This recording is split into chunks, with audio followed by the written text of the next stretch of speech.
Top quality और consistent performance के लिए सिर्फ सिल्वर पंप नाम याद रखना।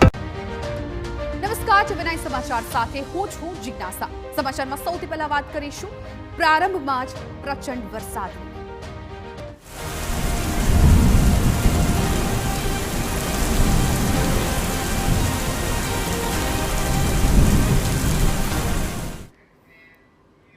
રાજ્યમાં સાર્વત્રિક ચોમાસાની જમાવટ છે।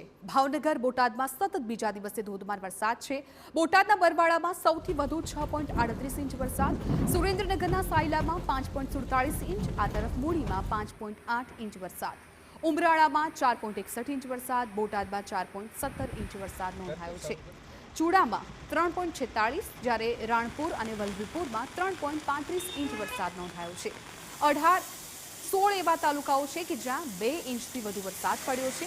30 તાલુકાઓમાં 1 ઇંચથી વધુ વરસાદ પડ્યો છે।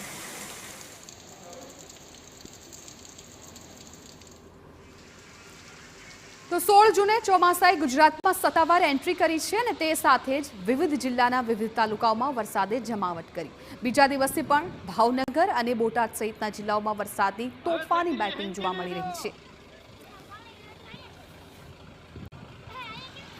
તો ગઈકાલથી જ સત્તાવાર રીતે રાજ્યમાં ચોમાસાની શરૂઆત થઈ ચૂકી છે અને ત્યારબાદ સૌરાષ્ટ્રના ખાસ તો એ તમામ વિસ્તારો કે જ્યાં મેઘાએ જમાવટ બોલાવી છે, બોટાદના તાલુકા હોય કે પછી ભાવનગરના અનેક તાલુકાઓ, જૂનાગઢમાં પણ એ જ પ્રકારની સ્થિતિ છે। અમરેલીમાં પણ જોરદાર વરસાદ છે એ જોવા મળ્યો હતો। ક્યાંક ધીમી ધારે વરસાદ હતો તો ક્યાંક વીજળીના કડાકા સાથે વરસાદ